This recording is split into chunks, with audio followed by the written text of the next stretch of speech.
MBS Highway team. Welcome to another webinar. It's our fourth one in the last week. We've been together so much, which is really great. I'm Diana with MBS Highway. I'm with Dan Habib here on the MBS Highway side too.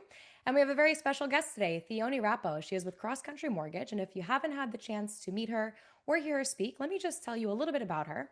She entered the mortgage industry in 2016 while still a sophomore in college, which is very impressive. And in 2021, she took the leap into full-time entrepreneurship, building a 100% referral-based commission-only business. And she's known online as Not Your Daddy's Lender. And she's built a massive following on TikTok and Instagram, which of course you'll hear about today. And in just 2 years, she's doubled her production, built a following of over 240,000 people on TikTok, and maintains a 12% conversion rate while raising two kids under 3 years old. So Theoni, we're very excited to hear from you. And team, feel free to ask your questions in the chat box and the Q&A box. And the three of us will be keeping an eye on those. Wow. I love it. Two kids under 3 and to still be doing that, I could respect that even more now, having a 6-month-old son, or actually tomorrow he turns 6 months. So super mom over here. But I know that myself and Diana and really all of the Highway subscribers were excited to have you because social media is really growing even more important by the day, and a lot of people aren't, I think, maximizing the opportunity there, don't know how to do certain things effectively, what kind of content, when they should post the content, the best ways to do it. So thanks for joining us. Oh my gosh, I'm so excited to get into this. I just saw Phil say something in the chat, and I do welcome anything in the chat. I want to make sure that anything I am pouring in today is in alignment with where everybody on the call stands in business. So please, let me know in the chat. This is a two-way street. I want to make sure that I'm hitting home and taking, you guys are taking nuggets and value away. But I do have an amazing team, and that is how I'm able to do so much of this and stay in what we call like hot brain activity, which for me is creating the content and making sure that people know like what we do, how we do, and how to buy a house, because that's never been taught about in school. So just to kind of talk a little bit about my journey.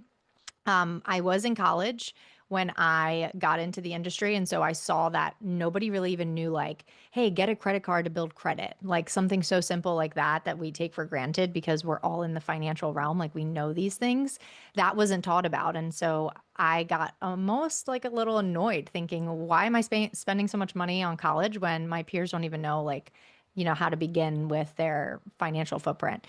And so I started creating content for them. And I was like that nerd going around in parties and frat parties and stuff. And I was like, what's your credit score? Like, do you have Credit Karma downloaded on your phone? And I just like wanted them to be prepared for what was to come, which I knew was houses. And credit is like the number one thing that stops people from buying a house. So I started like creating content. And back then, TikTok was newer after I graduated. Nobody was posting on there. And I remember my little sister saying to me, Theoni, what are you talking about? Like, people are dancing on this app. Nobody knows what you're saying about mortgages. Like, no one even knows what that is. Like, get off the app. And I was like, no, I'm going to be like a first mover.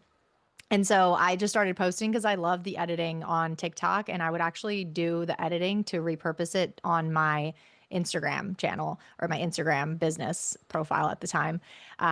Eventually, I don't have a business and personal for anybody who's like teetering that. Should I have business and personal? I always say personal is business and business is personal. You should always have one page. Don't confuse consumers.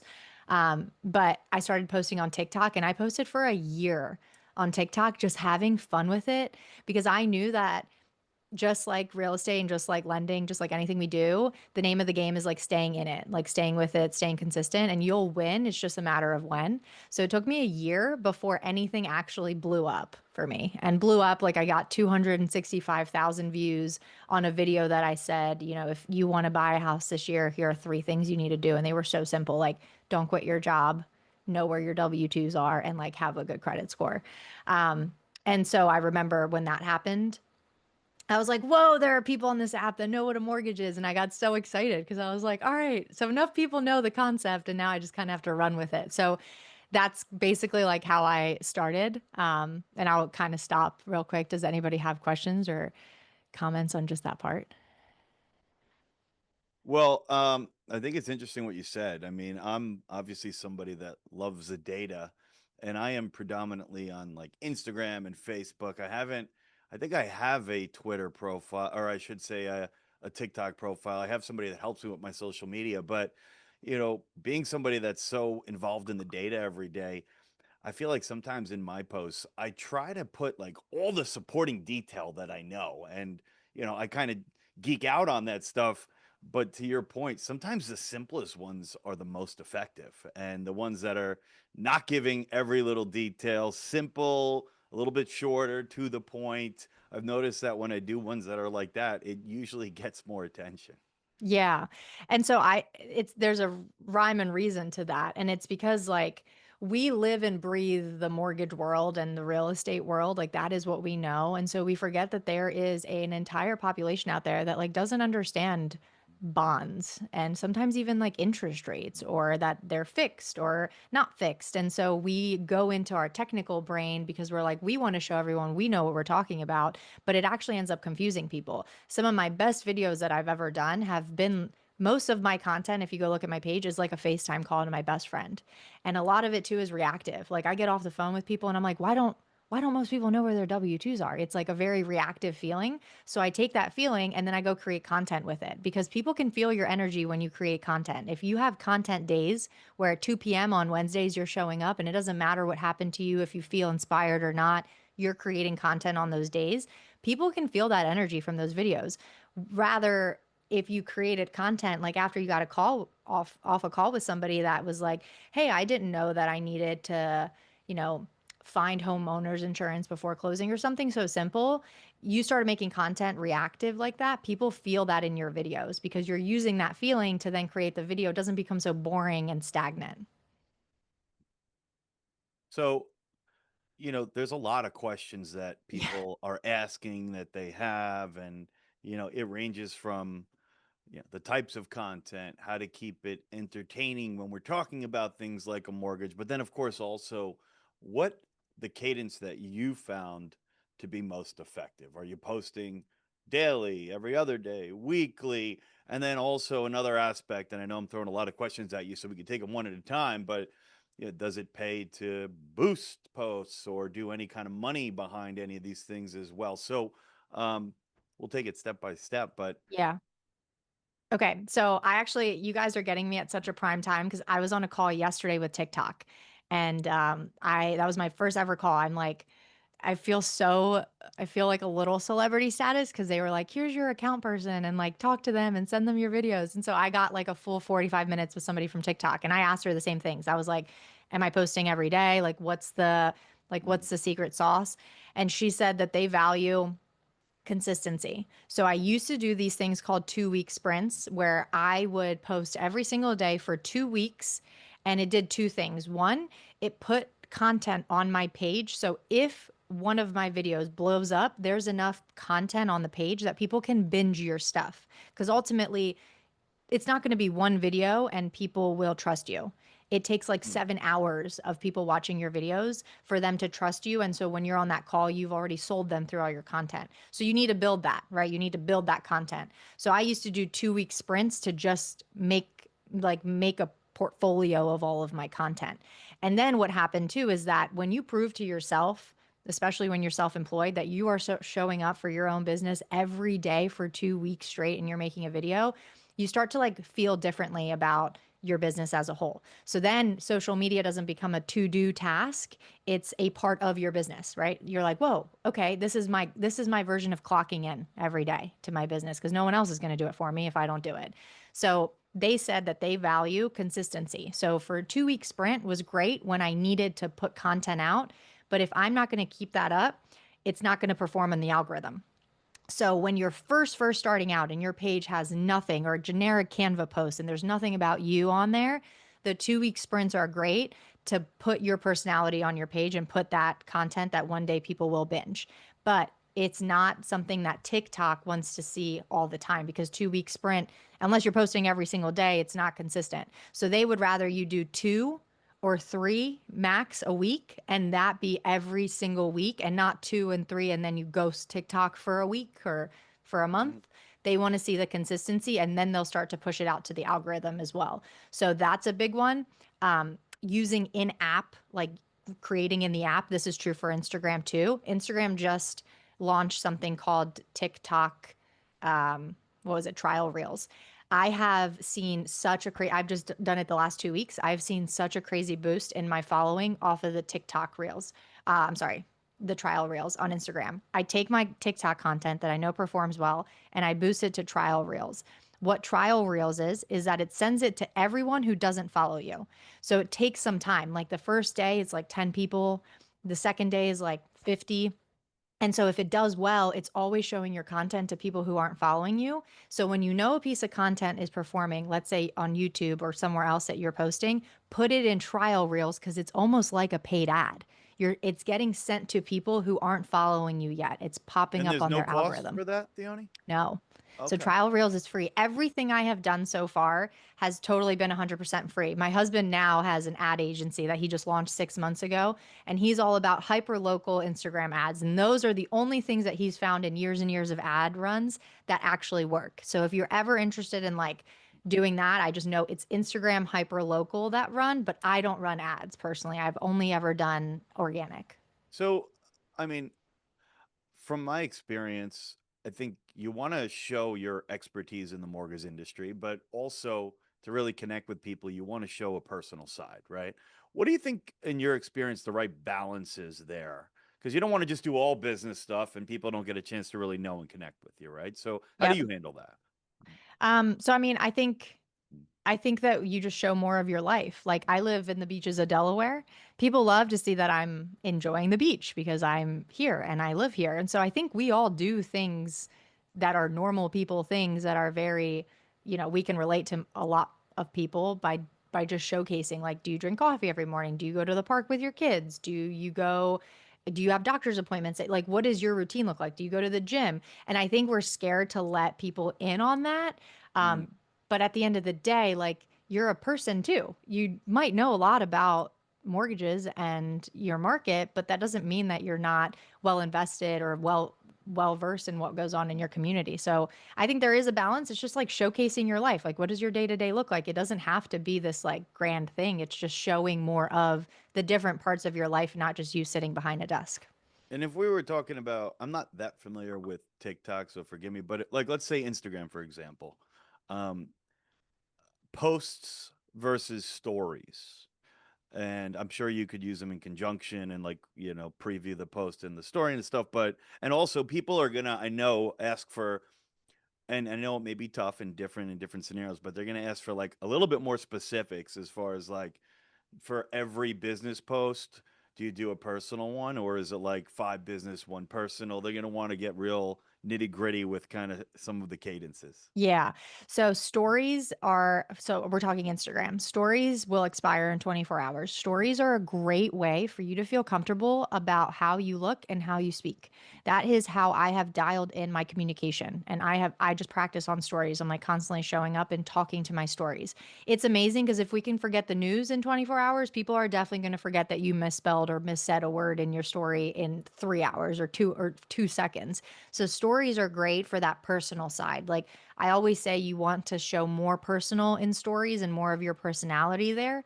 And then your feed just becomes like, I would say my feed is to drive in business and to drive in referral partners and to show that value. Now, of course, like my anniversaries, like birthdays, things like that gets posted on my posts, like on my actual feed. But my stories are where I would say more personal, and then your post is a mix of business and stuff, right? Again, like we're not doing Canva stuff, but definitely stories for that. And there are some people asking here, when you do post this content, like you, of course, engage back with all these people that are commenting. Do you comment on every single post? Do you react back? What do you do in response to how people are reacting to you? Yeah. So this is where it gets really fun. Once you start creating stuff and people are commenting, you then now know like what people are asking for. So you know like what other content to make. So if I'm not responding with a video to somebody's question, I will text them back. I mean, a lot of times it's what states do you lend in? Can you help me if XYZ? Like, what about this situation or that? So I do take the time and I'm the only one that does it. I don't have a VA. I like genuinely love that. Somebody had asked too about trolls and if I keep my comments off. I'm a very bullish person when it comes to like, I want the trolls because for me, I have seen that if I can upset people on the internet, then that means I have the ability to move them emotionally, which means I'm teaching them something. Like people on the internet are just when they get angry, that means that some stranger that popped up on their algorithm is teaching them something about mortgages that they never knew before. So I welcome them because I'm like, cool, I did my job today. Like I taught somebody something and they just got mad and that's not my problem. But I welcome those like hate troll comments because it means that I'm doing my job right. And I might have missed this, but did you say that you respond to every comment or like? I try to respond to as many as I can. Yeah. And Mhm. do you ever do anything? I've seen people do this before where, um, you know, and I want to get to call to actions and stuff too that have been successful for you, but I've seen people do this before where they talk about something and then they say, listen, if you respond with whatever the word is,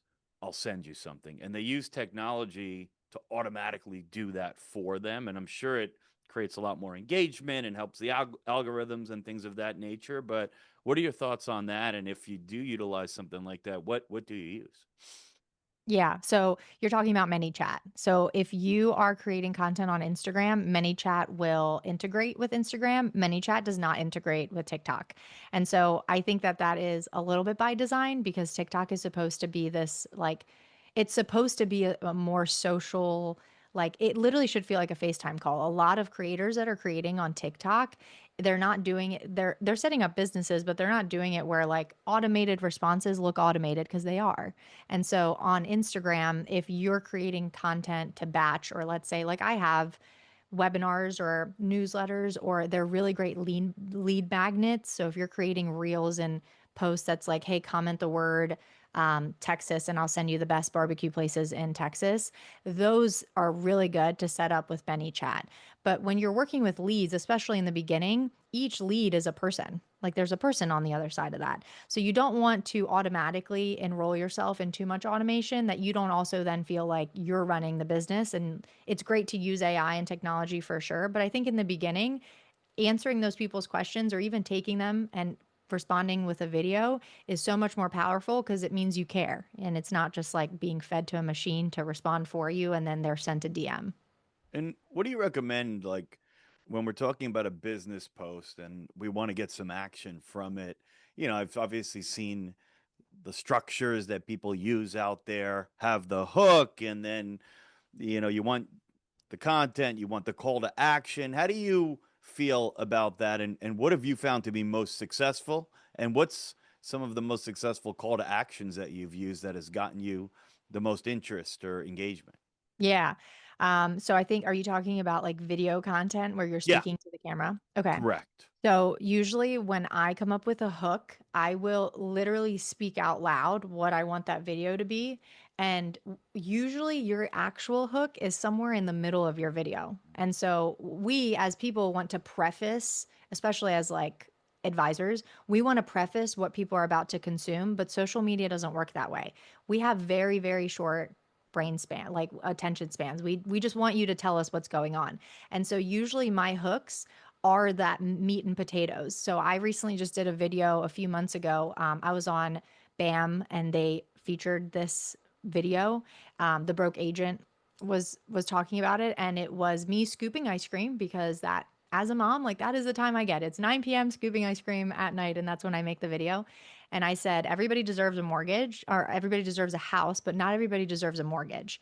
And I literally spoke out loud like that whole concept. And I was like, that's the hook. And so it does two things. One, it stops their scroll because they're like, wait, what is she about to say? Two, they will never think I'm selling them something. Like, no, where would you, like, you wouldn't think that I'm in mortgages saying that, right? And three, it's so casual that they're like, okay, I'm going to sit and listen to this girl. Like, what is it? So the hook usually is going to be like what you're about to say. Just get into it. Pretend like you're already on a FaceTime call with them and just start talking. Like some of the other ones that I've used is, I don't know who needs to hear this, but usually that stops the scroll. I'm Mm. like giving you guys hook ideas, so take them, go and use them. Or I don't know if you guys know what's been going on. Like, why is nobody talking about the real estate market right now? Sellers are giving credit. Like, does anybody know what's going on? Things that make you look like okay, there's no way this girl's about to sell me anything. But also, then you start hitting them with the advisory. My call to action at the very end, and I'll tell you guys something, people don't know that we are accepting new clients. They don't know how we work. They don't know we're commission. Like, it's so crazy to us that we would say that, but that is my hook at the end of every video. I'm accepting new clients. If you're looking to buy a house this year, head over to link in my bio, which is a lot of my TikTok. They are still like going to link in bio. So making sure you have those forms. I have landing pages for each of those forms. And then just directing them there.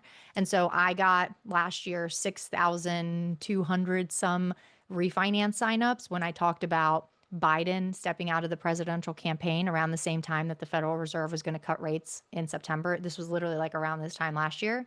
And in like 2 weeks, 6,000 people signed up for my refinance list. And I was Mm. postpartum, 3 days postpartum. I had just had my daughter. I hadn't showered. Like you'll see, it's a pinned post on my TikTok. I was holding her. You could see like her little arm. And it was so urgent because I was like, I need to tell you guys what's going on right now. And it doesn't matter what I look like because it's the messaging and the way that I'm communicating it that will really matter. So that was like the most amount of leads I've gotten. Wow. So when you get leads from, sorry, Diana, when you get leads from social, can you walk us through the process and kind of step by step what you do to turn that into a closed loan? Yes, this is so important because this is what everybody probably came here to know. I was creating content for a lot of years, positioning myself as the person that would take anything, right? It wasn't until I switched my content that then now my leads are convertible because they are my ideal clients with the pain points that I can actually fix. So like I don't like down payment assistance programs personally. Okay? Like I'm very vocal about that. There are a lot of lenders that do. That's great. I have made videos before saying like if that's the way you want to go, that's just I'm not the lender for you, okay? And people are timid to do that because we want to be yes men and women to anybody and everybody and help everybody. But there's always somebody else that can do a better job. Okay. So it wasn't until I started creating content for that client that then when I got the lead, they fill out a form. It's a little quiz. It goes into my CRM and then they get a calendar invite to book a time, a free 10-minute mortgage consult with me. So in that 10 minutes, I've already kind of Wait, qualified say that them. one more time, taking a step back. You said you give Mhm. them a quiz? Yeah, it's called like a home buying quiz. So I asked them, I've trialed, it took me like 3 years to really dial in how many questions, but it's between like 8 and 12 that people will pretty much fill out every single question that you And have. this is you almost vetting the type of customer you want or no? Yes. And then what Yep. happens if they don't fit into your box? What is it? Is it like, take one? No, what is it? What is it? So the biggest box I have is that if your credit is below 620, I have a big button, like red button on my landing page. It says, if your credit is below 620, click here. And I don't like boot them because I obviously understand like there are some people that just simply don't know how to fix their credit. They just go into a different, like I can't help you right now, but Right. here are some other resources for you. Everybody else, I pretty much qualify them through my content, right? Like Okay.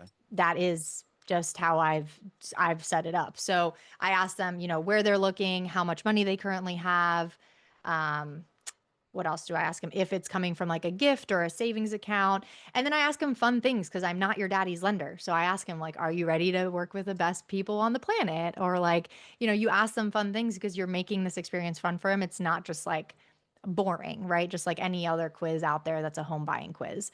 So I ask them 12-ish questions, I believe I have on there now. And then they book a time with me. If I believe that I can help them and we're a good fit, I send them my application link. There was a time in the past where I only had my application link and people were applying and I was running credit. And as you guys all know, we're running businesses. So we're in the deficits if we're running credits and nothing is converting. So that wouldn't work. So then I had to switch up the kind of leads I was getting to people that are more like in the next 3 to 6 to 9 months and not so much like the lender that would set you up to buy in 2 or 3 or 4 years. Smart.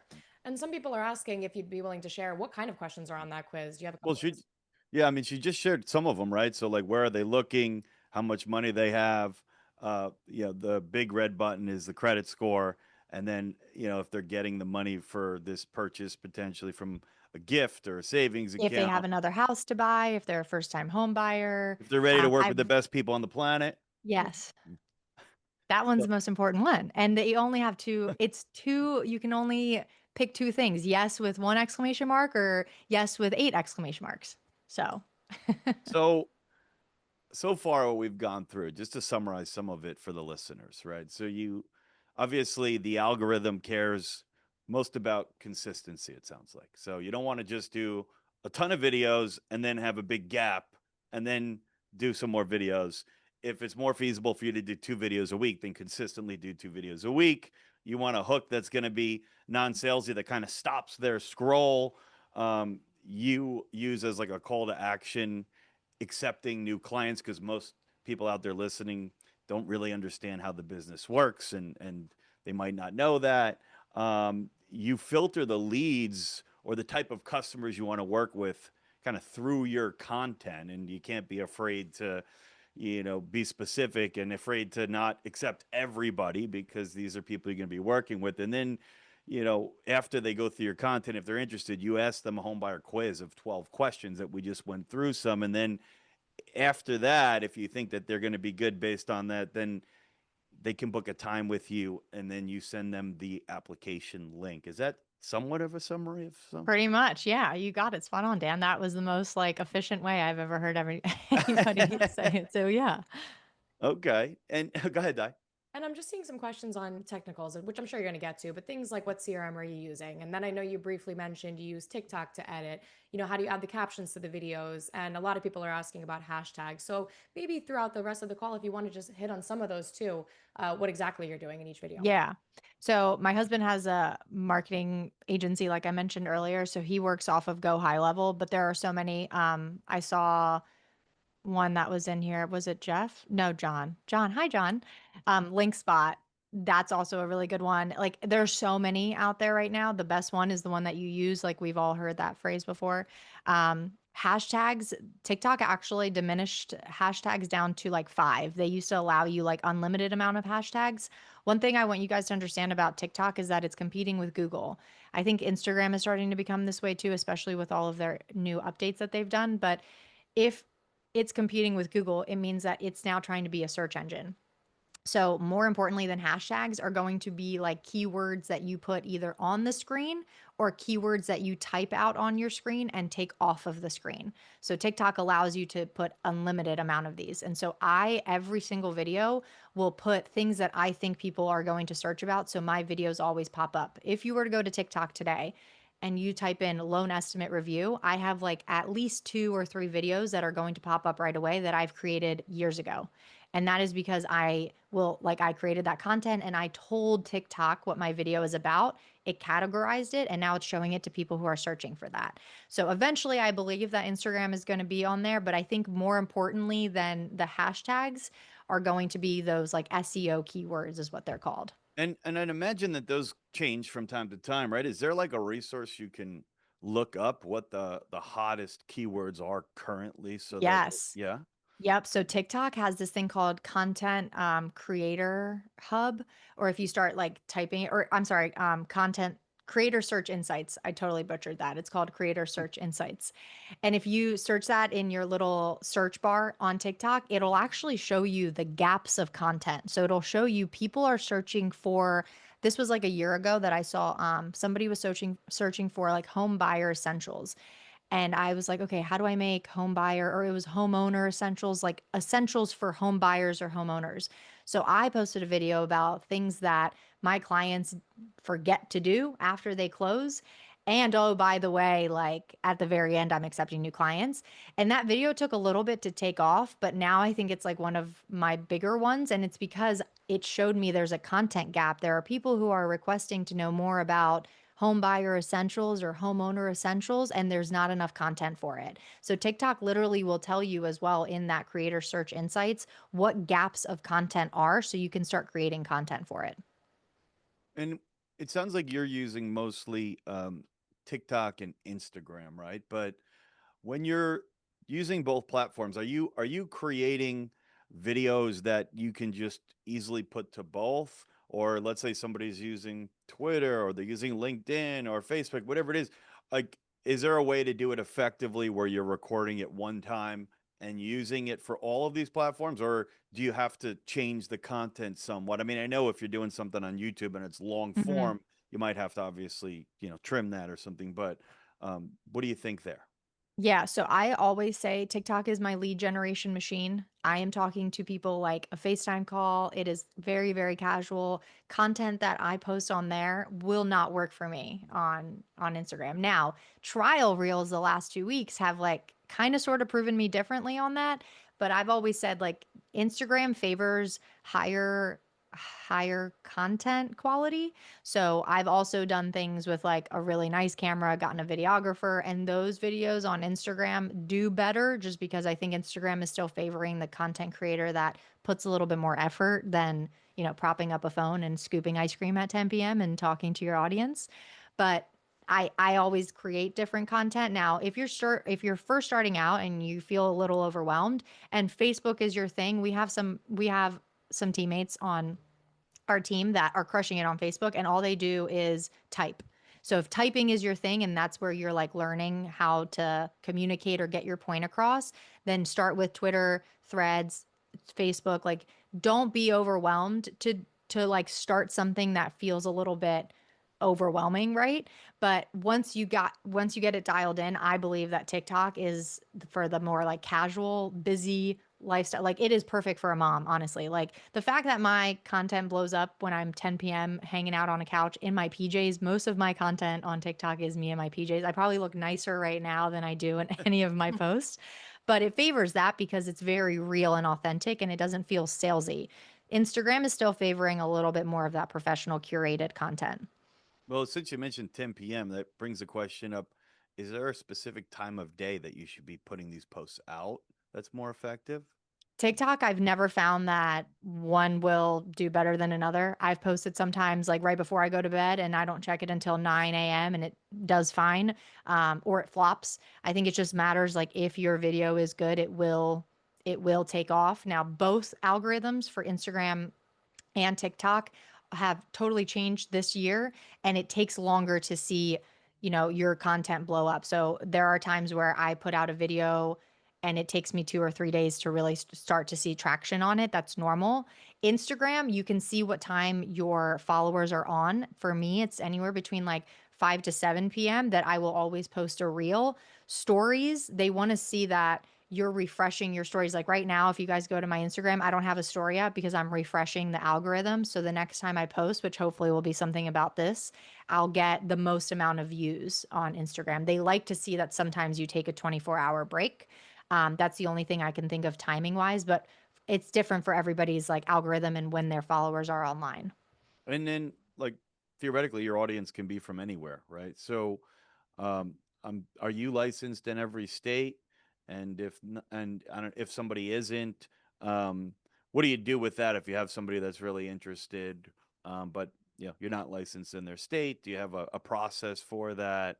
Um, Yeah, I just have a lot of friends, you have a a lot lot of, of people in the loan industry that but there's I no way to like send it to. filter it or specify that you want it to reach people in areas where you are licensed.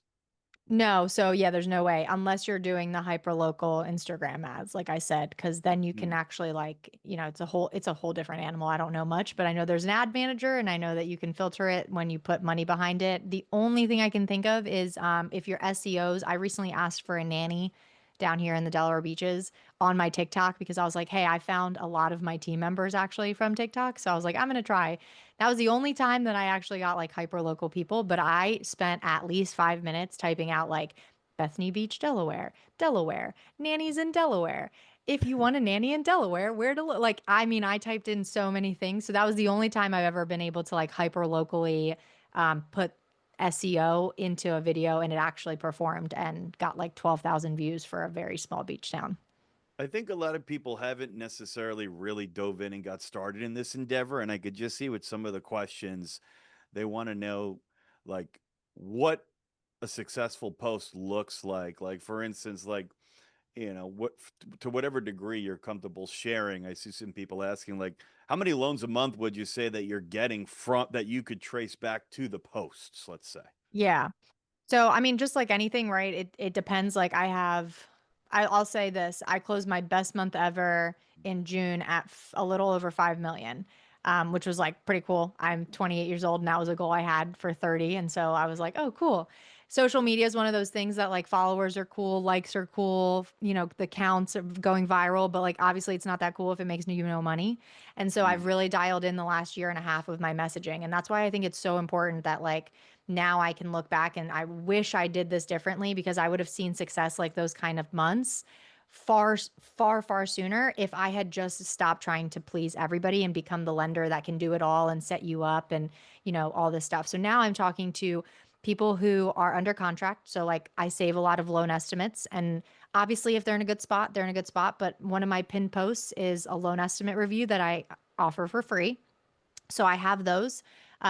So those are pretty quick, right? Those are like people are under contract. So I'm getting at least, I don't know, I'd probably say one a month from that at least. And then I want to say 75% of my business comes from straight just social media, which then I connect with realtors that I work with all over the place. Um, and then I had one more other thing to say on that, but now it totally slipped my Oh, mind. so that's a good percent from social media, a business that you're getting. Yeah. Um, you know, I'm sure it depends on the type of content that you're recording, but do you set time aside and record a bunch of videos that are somewhat evergreen and then kind of space out the posting of it, or like when I do videos, they're always market related, so I can't really do that Hmm. because if I were to do so, we could get a new reporter, the data could have changed, right? So I'm like, as soon as it breaks, I'm trying to record something and then get it posted as fast as possible. How do you handle that? So, yeah, what I talk about is a lot of like strategy and advisory. So, obviously, it's not very market related unless, like last year, when Biden stepped out of the presidential campaign and the Federal Reserve was going to cut rates and there was all this buzz, unless you are then going to use that as being the news. So, for you, you're like news, news, news, news. There's not like a crazy amount of strategy or advisory. So, it's harder for you because you're like, I have to get this out. But for us as loan officers and real estate professionals, like we can talk strategy and it's not the more you gatekeep these things, like the more, you're just never, you're going to be the same Joe Schmo that's posting down the street or, it's just all sounds the same. So I think like when I talk about appraisal gap stuff or, that stuff is really mind blowing to people. And I wouldn't know about it until I started posting it. And I was like, what people are putting in offers and their realtors aren't explaining to them like an appraisal gap or all of the MBS highway tools with the real estate report cards and stuff. I use that stuff to wow my clients. And then I'm like, wait, people don't know what a debt consolidation refinance is or let you can do that and there are all these tools and so I've used some of that stuff to create my content because some people do like numbers and obviously because you guys do so well with your content, so if that's the case then you can use some of these tools to create the content but make it seem like a FaceTime call, right? Like how would you explain it to your friend who's not in real estate if you were to FaceTime them and you have 5 minutes and you're getting ready for the day in your bathroom? How would you talk to them and then practice that on your stories and on your page? And a lot of people are asking, forgive me if I missed this one. I'm trying to read through all the questions and find some good ones. But your CRM and your audio and video equipment that you use. I know you said you have a formal photographer, or videographer come in sometimes, but everything else is what on your phone, I guess, little All microphone. my phone. All on the Yep. phone. Yep. And And I'll tell you guys, like, if you use the in-app editing and you get pretty good at like stopping and going when it comes to like recording, then you don't have to like sit and watch yourself with like the red button recording and then you get nervous. Like you're allowed to make a point and then stop the recording and pause and then be like, okay, what's my next point?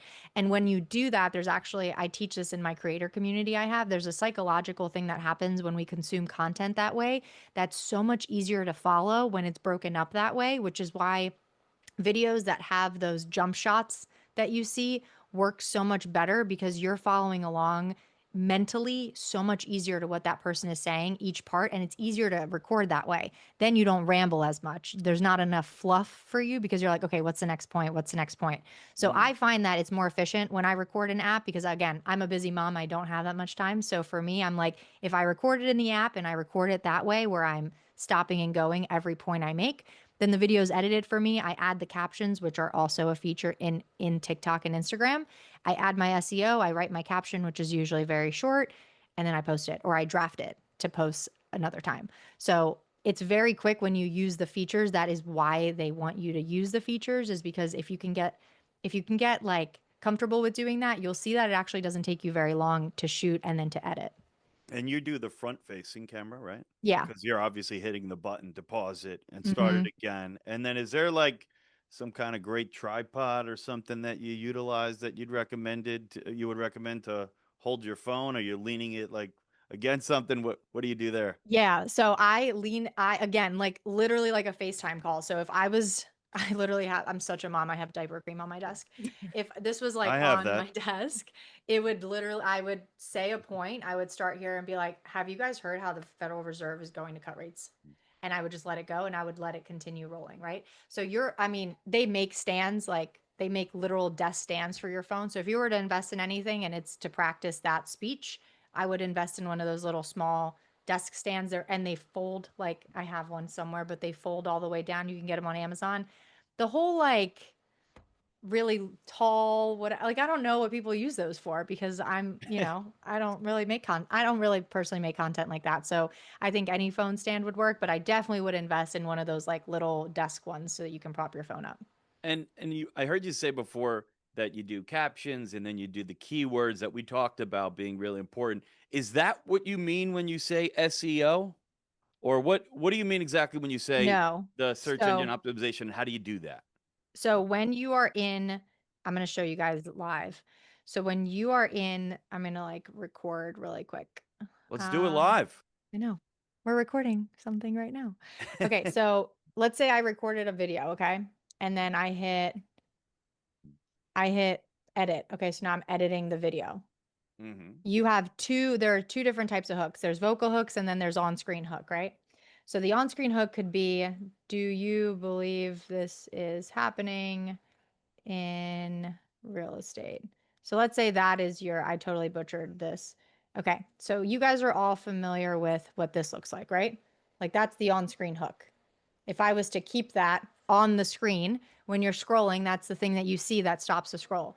Now, one thing you can do on Instagram or on TikTok is you can take this and swipe it off and like Mm. totally off.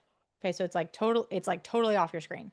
If you typed in home buyer tips and now I have home buyer tips on there and I'm swiping it off the screen, if you do that a few times, which I spend like at least 2 or 3 minutes typing in tips for home buyers, first time home buyers, like different things pertaining to what you're talking about and what people will search.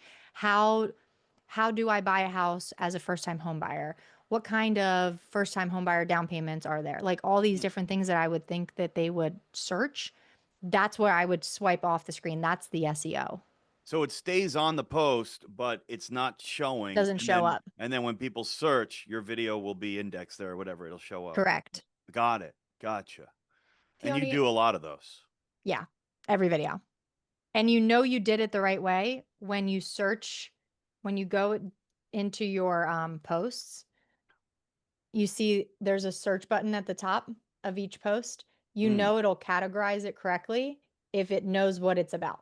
Oh. So it doesn't So delete it, to be clear. It keeps it. Gotcha. it's supposed to, because that's how you're telling the algorithm what the video is about. So if people are searching buy a home, your video pops up because the algorithm has been able to categorize your I video. think some people thought when they swiped it, it was gone. So No, no, it still stays. that's great. so that is one item that a lot of people want to maybe see again, how you did the swipe away, things like that. But overall, I know we still have more to go. Just tell us, how would people get started? Because I know a lot of people have not even started at all with social media. How did you get your start? Did you get coaching? Did you go online? Just how do you start studying and learning this on your own, even? Yeah, there's so many different platforms on there. I would honestly say social media coaches like Shannon McKintry, that is awesome. I'll send her to you guys so that you can either put it in the notes or whatever. People that are not in the real estate industry, is interesting to follow their social media stuff and their tips and tricks, because you can always like take that and make it into real estate. And I found that I get more inspiration on that rather than like the, hey, loan officers, like post this about your hometown. And then you have, 700 loan officers that post the same type of real estate content. So following like professionals that are not in real estate has been probably one of my biggest hacks. Storytelling content. So anytime you can like work with anybody storytelling. I haven't personally invested in a coach. I would probably have gotten here further years ago if I did. I really wasn't making the type of money, or I wasn't seeing it. I was very bullish on myself, and I knew that this was going to be a way that I wanted my business to run. So it took me a few years before I actually started seeing doubling my business. In the last 2 years, I'll be honest, like, have I seen the kind of success that I have? But it's been years of work. I've been doing this 10 years. So it's been just a lot of trial and error. So if you were to start, I'd say start learning social media from people who are not in the industry, because I mean, they're just going to tell you how it is. Don't worry about hashtags and stuff so much. Like, worry really about being a better communicator, because that also will translate to how you communicate with your loan officer, or with your loan officers if you're a real estate agent, or your real estate agents, or even your clients. The best thing I ever did was just do it often. Like, do it on your stories, talk to people, just become a better communicator and learn how to get your point across without the fluff. And the SEO that we were talking about there on TikTok, is that the same for Instagram or is it a little bit different? So I've tried it on Instagram and I haven't seen that it really does anything. And I don't know how to measure it because Instagram doesn't have that search tab. So I don't really know if it like categorized it. Now I'll do it here and there if I'm talking, but a lot of my content is reels that have the trending audio, and that Instagram tells you what is trending. So if you guys ever look at a trending audio and it has less than 5,000 videos made and it's upticking, that's a really good trend to like hop on, or like just to use that sound ASAP, because under 5,000 means that it's going to do really well. And you use audio in all of your posts? Like Um, all like any kind of background music or anything or anything like Yeah, or no. no, On TikTok, no. Again, nothing. FaceTime call. Got So it. Got it. it would be weird if you called me, Dan, and I Yeah. had music on in the background of, Yeah. I would just talk to you like a regular FaceTime. So I like how you broke down like your process. What CRM do you use? It's based off a Go High Level. Go high level. So do you have like a really tight kind of system where, I mean, I know how you're kind of classifying the leads that you want based on the content. You have the questionnaire. If somebody's below a certain credit score, do they go into some kind of, funnel that you have? And then if there's a better lead, obviously, they could book an appointment with you and you can send them the app. But is there some tightly done things that you have with the CRM that works really nicely with this? Well, so if you go to my link in bio page, you'll see that I have different forms for different types of inquiries. So I have one for, if you're just a regular purchase lead and you're just looking to buy a house. I have one to be on my refinance list that I am very, very obvious on, that I don't spam people, and I'll only reach out and you'll only see my name if it makes sense for you to consider a refinance. So those get categorized based off of the interest rate that they're in, and then they get put into different smart lists based off of it. So I have one that's like in the sixes, one that's in the sevens, and so Mm. on. I have one if you're looking to debt consolidate. So I have a few videos on, if you're looking to use your equity to pay off stuff, and then I get information on the debt consolidation, where they can actually upload their mortgage statement as well too. So then that's data that I get to have as well. And then I think I have another one that is just regular like refinance. And then I just have a couple other ones. But I think it's really important too that a lot of our consumers want to do it themselves. Like, a lot of DIY millennials are like this as well. So let them do it themselves. So call things quizzes and make them feel like they're going to have a little win before they talk to you. Because if it's just a straight book a call with me, it's too intimidating for someone who's never really met you, or you might not even have enough content for them to binge to trust you. So have forms for the different inquiries has been my key to being able to also, keep all of this stuff straight. Loan estimate sheets is the other button I forgot. So if you're under contract already, I have a big button that says, here's a loan estimate sheet review. It's totally free. Upload your loan estimate. Tell me when you're closing. Where's your gift? Like, where's your money coming from? What's your credit? And then I get to look at those too. I have a question on doing like joint posts, right? Like, do you always just recommend doing it yourself? Do you think there's any value of doing something together with, I don't know, maybe a referral partner or with somebody that has a bigger following that maybe I can help you grow it or What do you Are you think? talking about collaborating on Yeah, I think Instagram? that's what I meant. Yeah, collaborating on Instagram works really well, but the person that has the most amount of followers has to be the person who posts it first and collaborates with you. So if you're Ah, a smaller account, obviously like it'll still work because it's still being shown, but I've seen that that's like the little hack that you get the account that has the highest amount of followers to post and then collaborate with the ones that have the and smaller. is there anything like that with TikTok or no?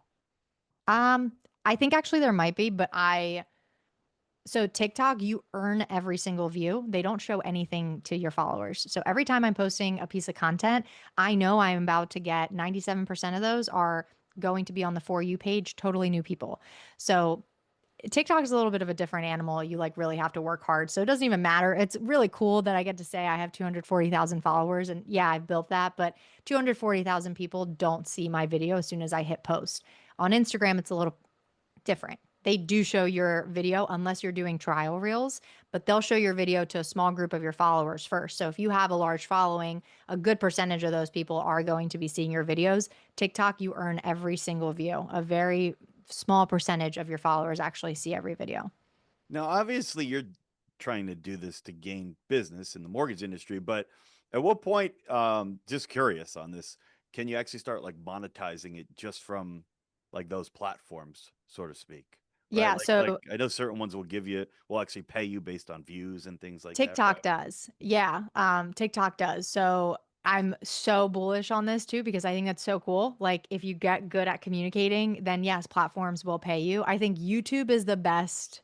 That's what I've heard. Yeah, the best. I wish I was on YouTube. I don't have the time right now. I don't have like the coolest setup like to do it all. I just don't have the time in this season of my life, but TikTok will pay you per view if you have over 10,000 followers. And then it's like RPM and how you have to have a minute long video plus, and people have to stay engaged for at least 10 seconds of the video. So that's when like you start to get paid. I think the most I've ever been paid on like one video was like $1,100, which is pretty cool on just like something that, I just threw out there. And it was one of the ones that happened last year, the one I was talking about that I got the refinance list too. It's a So nice little bonus there. yeah, that's a um, lot of groceries for toddlers that you can pay. yeah, I mean, diapers and formula are expensive. Um, so we've gone through a lot here. I want to, Diana, go through and look for some questions here with like the last 7 minutes that we have, if you would. But Theoni, what are some just top tips that you would give, maybe that we have or haven't covered, just to kind of give our listeners something actionable that they can walk away with if they decide after this call, you know what, I love what Theoni's doing. I want to try to get more business from social. What should their plan of attack be per se? Yeah. I think that the biggest thing to start with, and I would say the most digestible would be Instagram, just because everybody is looking to build communities. Like you want to be known in your community, you want to be known as the person who knows everything. So I would, if you were to start and you have no idea where to start on either platform, I would start with Instagram just because people like know it. It's easy. There's a lot of people that are creating on there that want to learn as well. And so there's a lot of resources for Instagram. And I think that the stories on Instagram are really the biggest hack. So I would probably say start with stories. Like get comfortable being uncomfortable, make it weird. Like just get the weird and bad out of the way because it's going to be weird and bad when you don't start. Like none of us were pros at giving mortgage advice the first day we got our NMLS license. Like we didn't even know anything about the industry when we got that license. Like it doesn't reflect who we are now. So we all had to suck at something before it got good. And Instagram and social starts to become this thing that's actually really fun when the purpose isn't just to get business, because that is something then you're starting to, instead of building, you're looking for something in return always. You're like, I'm posting for business, so why isn't business coming? So then you stop posting because business doesn't come that way. But if you're building it to be like, this is a long-term goal, like this is going to just be something I do every day. I'm clocking into my business. I'm showing my face because who else is going to show up for my business? I'm talking to the camera. And eventually, you'll never forget the first DM that you'll get when somebody's like, hey, I've been watching your stuff. And you're like, people are watching? Like, this is crazy. I didn't know that people would watch. And so it's something that if you show up and you want to give, so whatever that looks like, maybe you want to give advice for real estate. Maybe it's not real estate. Maybe it's not mortgages. Maybe it's something else that you just want to get comfortable with, like showing up to say. Just start doing that. And then you'll start to see you'll attract people that are watching that will never that will never comment, but one day they'll hit you up in your inbox and they'll know that you're the person that needs to help them. I got to share something funny on that note. You know, I was posting pretty consistently for a while, and then my wife and I had the baby, so I took a several month hiatus, and I never knew some of the people that watched the content until like I went to the gym, and several people at the gym who are not in the industry, they're like, "Dan, where's your videos? I missed the content, man." I'm like, "What?" But one other question I had for you is, we talked about doing the stories and stuff, and we talked about the posts. Do you go live, like frequently? No, I don't. I used to. I would go live at the very beginning of posting to keep myself accountable to wake up early. So couple it with your goals that you have for yourself, right? Like that, make it fun. Like it's supposed to be fun, social and fun. So that's what I used to do a lot. And I actually like did that for quite a while. And what it did was it made me feel like a better advisor. Like I would wake up at 8, I would read the news at 7. I felt so ready. I called it Cup of Theo. It was every morning at 8 a.m. I would go live. And it would just build like a community. Jen Gottlieb, who I'll put her name, I think it's spelled like this. If you guys don't follow her, I'm totally butchering her name. That's not the last name. But if you look at it, I think if you search it, she is a really big speaker. She's like an entrepreneur. She's a business speaker. She does a Get Ready With Me live every morning. And she swears Mm. that that is what makes her such a good speaker because she is. And sometimes I pop on there and it's like 15 people and she has thousands of followers, like a crazy amount of followers. But she gets so good at the camera being propped up and her getting ready every morning. She's going to get ready every morning anyway.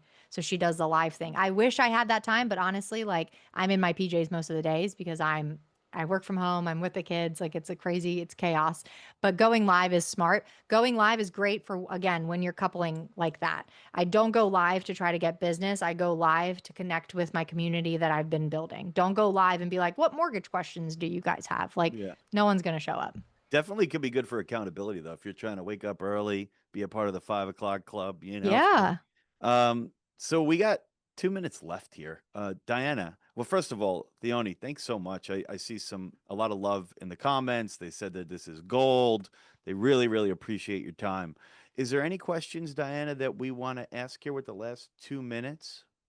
I think I just want to ask Theoni what you want to leave our viewers with and our subscribers with. Of course, they really seem to benefit from this webinar. I found it super interesting too. You have a lot of thank yous in the chat. But what do you want to leave them with and how can people get in touch with you and, learn more about what you do and what you can teach them? Yeah. This is like my favorite one-liner when I don't feel like creating content or showing up for myself. Actually, I'll leave you with two.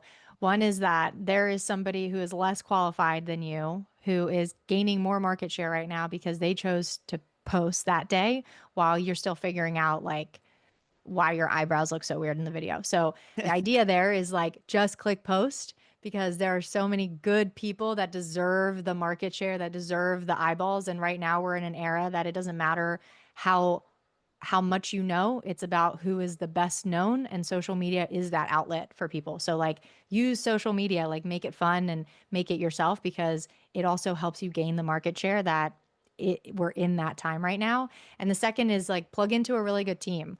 A lot of this probably sounds overwhelming to some people, and it would to me because I wasn't a part of a really good team that was built around systems and mom life and being present with your kids and also building this really awesome business. And so I am huge shout out to Summer House Mortgage Group because we've built this like with the team. So, ultimately we want to like give back to our clients and make sure that when we're with them, we're giving them the best advisory. And so you can't do that if you're constantly overwhelmed or not feeling like you're with the right people. And same with content and social media.